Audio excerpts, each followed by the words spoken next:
ভোটটা পচাইয়ে লাভ কি? মেহেরবানি করে আমরা জুমার মসজিদে উপস্থিত মুসল্লিদেরকে বোঝানোর চেষ্টা করব, ভোট এটা একটা পবিত্র আমানত। ইন্নাল্লাহা ইয়া'মুরুকুম আন তুআদ্দুল আমানাতি ইলা আহলিহা।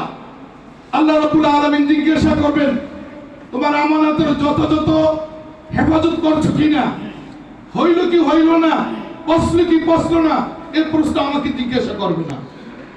ভোট মানে হলো সাক্ষী। এই লোকের ভিতরে যে কয়েকজন দাঁড়াইছে বরিশাল সদর 5 আসনে, এর ভিতরে ইসলামের দৃষ্টিকোণ থেকে কে ভালো লোক, আমি যদি আমার সাক্ষীটা অন্য জায়গায় দেই বা সহযোগিতা করি, আমি কিন্তু আল্লাহ রাব্বুল আলামিনের কাছে মুআখাজা হব। ঘরে ঘরে পৌঁছে দেওয়ার চেষ্টা করি। আল্লাহ রাব্বুল আলামিন আমাদের সবাইকে আগামী 12 তারিখ বিজয়ের মালা নিয়ে যেন আমরা রাস্তায় নামতে হবে, আল্লাহ সেই তৌফিক দান করেন।